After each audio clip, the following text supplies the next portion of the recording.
Muito bem, sexto ano, beleza? Tudo bom com vocês? Continuando aqui então com os nossos estudos, vamos estudar agora a atual classificação dos seres vivos, aquela diferente da que a gente tinha visto no começo, que foi o início da classificação dos seres vivos. Eu vou retomar o último slide para você lembrar. Então, os objetivos da aula de hoje são estudar a atual classificação dos seres vivos, quem foi o criador, né, o cientista que desenvolveu essa atual classificação, qual foi o seu critério de classificação. Lembra que o critério, né, as escolhas que você vai fazer para classificar, quanto mais rígidas, melhores são a sua classificação. E utilizar uma chave dicotômica, que você já aprendeu o que é, para classificar um ser vivo qualquer que eu te der, só que dentro dos 5 reinos. Tudo bem? Então, para você se lembrar, o primeiro cientista mais famoso aqui foi o Linneu, certo? Lá nos anos de 1700, ele foi um naturalista e criou o sistema pelo qual nomeamos os organismos hoje em dia. Isso sim é uma contribuição dele que a gente usa até hoje, que é o sistema binomial. Toda espécie na natureza segue esse padrão aqui. Essa foi uma grande contribuição do Linneu. Tá aí o Linneu.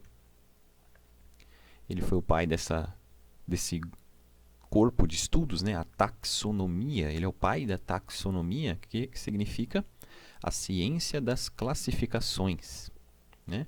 Então ele foi o pai, o inventor dessa ciência que é classificar os seres vivos. Ele propôs, foi de extrema importância para a biologia e foi utilizado por aproximadamente 2 séculos. Então, por 200 anos foi utilizado. Lembra que a gente tinha parado por aqui, ó? Contudo, com o avanço da ciência, novas informações foram acumuladas e esse sistema logo se mostrou insatisfatório. Vamos ver qual sistema que seguiu a partir daí. Com os avanços no campo científico, incluindo o aperfeiçoamento do microscópio, olha aqui uma coisa que a gente já estudou também, o estudo embriológico, ou seja, o estudo dos embriões, quando somos muito bebês, muito pequenininhos ainda, comparação entre os embriões para ver parentesco e o caráter evolutivo dos seres vivos.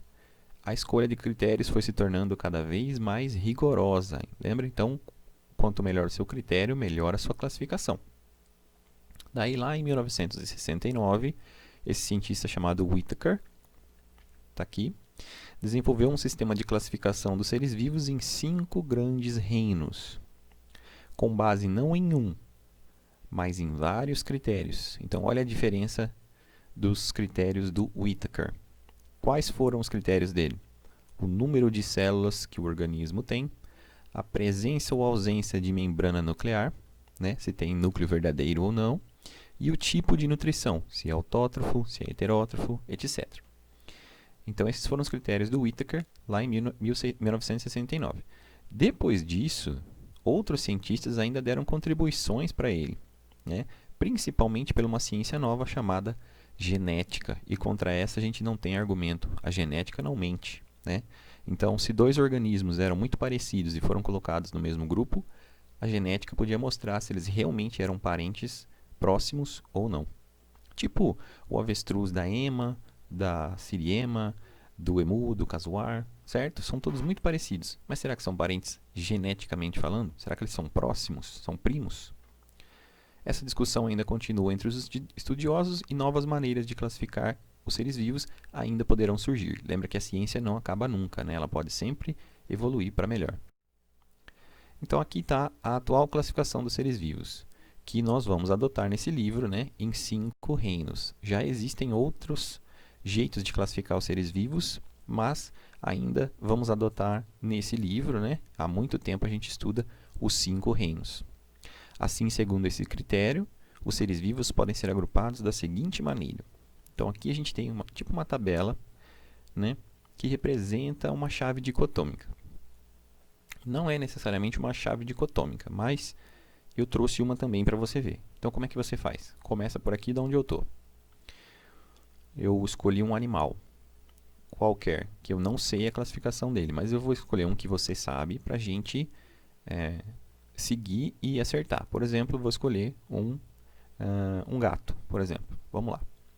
O gato, ele é unicelular ou ele é uni ou pluri? Bom, o gato é feito de mais de uma célula, então ele vem aqui para baixo. Vou para o próximo.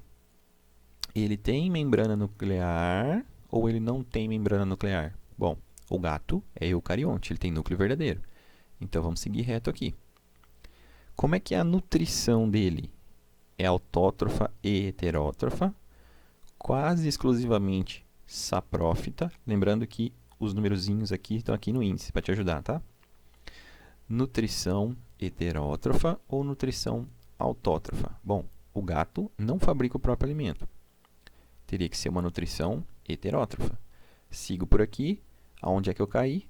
Reino Animalia, todos os animais. Tá vendo? O gato está dentro do reino Animalia. Sim, é verdade. Né? Vamos pegar agora uma bactéria. Ela é uni ou uni ou pluri? Bom, a bactéria é unicelular. Ela tem membrana nuclear ou ela não tem membrana nuclear? Ela não tem membrana nuclear. Ela é um procarionte. A nutrição dela é autótrofa e heterótrofa? Sim. Então eu sigo reto aqui. Reino Monera, bactérias e cianobactérias. Está vendo? Escolhi uma bactéria, a bactéria está aqui. Dá uma estudada, então, primeiro, nos termos, né, que estão aqui, ó, o que eles querem dizer, né? Dá uma revisada, e a gente já revisou o que significa ter membrana nuclear, não ter membrana nuclear, o que é ser autótrofo, o que é ser heterótrofo, certo? Nós já estudamos isso. Inclusive, já revisamos isso. O que é ser unicelular, o que é ser pluricelular. Tudo bem? Dá uma revisada, depois continua. Ó, lembrando então que a gente está estudando esta árvore da vida aqui, baseada nessas características que a gente está estudando do Whittaker, porque tem um reino aqui embaixo, outro reino aqui, outro aqui e outro aqui. 5 reinos, tá vendo? Cada galho com as suas características em comum. Essa imagem eu tenho aqui também, ó, ela, a princípio, ela também pode ser muito boa. Ela é dicotômica. Você consegue ver que tem uma bifurcação, sempre uma bifurcação. Ou você vai para a esquerda ou você vai para a direita, certo? Então tá, vamos ver se ela funciona também. Os seres vivos são feitos de células? Tem estrutura celular? Não. Se não, vírus. Acabou. Acabou aqui. É um vírus. Se sim, se ele é feito de células, então eu vou para cá. Ele tem envoltório nuclear? Tem núcleo verdadeiro? Não. Se não, é um monera, é uma bactéria. Sim, ele tem núcleo verdadeiro, então eu desço aqui. Os tecidos são diferenciados, ou seja, eu tenho tecidos diferentes? Se não, eu acabei num protista. Se sim, eu continuo aqui. Ele tem parede celular? Aquela parede que envolve a célula? Não. Se não, é um animal. Se sim, eu continuo por aqui. Ele possui cloroplastos, que é aquela organela verde que deixa as plantas verdes para fazer fotossíntese? Não. Se não, é um fungo. Se sim, é uma planta, reino plant. Tá vendo? Então, eu tenho aqui um organismo acelular, que está fora dos 5 reinos. A partir daqui eu tenho o primeiro reino, reino Monera, reino Protista, reino Animalia, reino Fungi e reino Plant. Tá vendo? Mais ou menos o que a gente tem nessa tabela aqui. Aí eu vou dar algumas características por cima de cada um dos grupos. Ó. Quem faz parte do reino Monera são procariontes com parede celular, são unicelulares, podem ser autotróficos ou heterotróficos. São as bactérias e as cianobactérias. Quem faz parte do reino protista são aqueles que não se enquadram nem no animal nem no vegetal. São eucariontes, uni ou pluricelulares. As algas são os autotróficos e os protozoários os heterotróficos. Do reino fungi, podem ser uni ou multicelulares. Heterótrofos decompositores. Todos eles são heterótrofos decompositores, ou seja, obtêm seu alimento por absorção. Eles absorvem os nutrientes onde eles crescem em cima, certo? Principais: cogumelos, fungos, leveduras e bolores. Reino plant. São eucariontes com parede celular. multicelulares, autotróficos, fotossintetizantes. Os principais são as plantas. E o reino Animalia, eucariontes, sem parede celular, multicelulares, tá errado aqui, seria heterotróficos, tá? Que se alimentam, que não fabricam o próprio alimento por ingestão, ou seja, o que os torna consumidores. Se alimentam de outros seres vivos, ou seja, os animais. Aí aquela tabelinha clássica pra gente.